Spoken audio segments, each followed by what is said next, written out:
Maniacal protester damages federal vehicle. For a person to be convicted, the government must show that the individual acted willfully. The law does not differentiate between major and minor damage in terms of whether the act is illegal.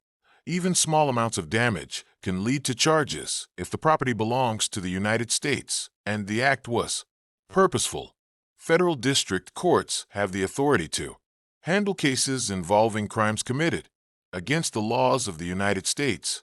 In property damage cases, this authority is primarily based on the property itself being identified as property of the United States or a federal agency. If the asset belongs to a U.S. government agency, it falls under the scope of federal criminal law. The maximum prison sentence for damaging federal property is determined by the total cost of the damage.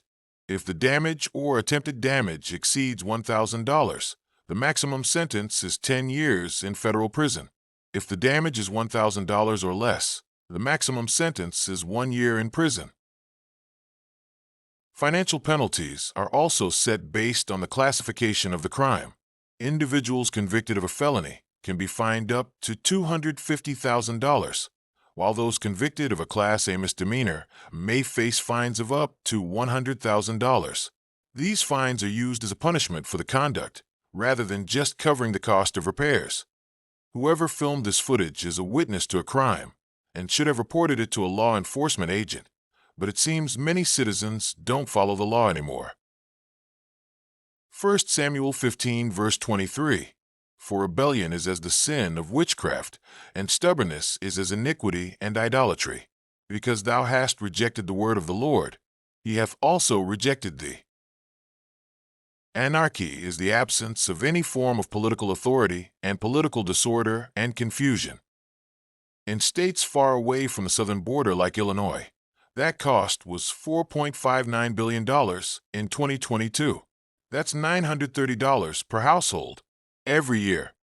Fraud has also cost citizens billions of dollars.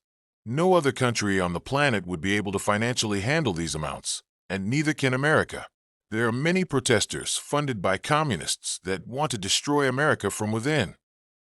Crimes are committed by illegal aliens in virtually every category, including homicide and manslaughter, robbery and theft, sexual offenses, and weapons and drug trafficking.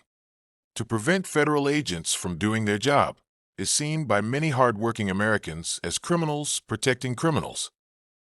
And many are tired of the godless, immoral, and illegal activity we see every day.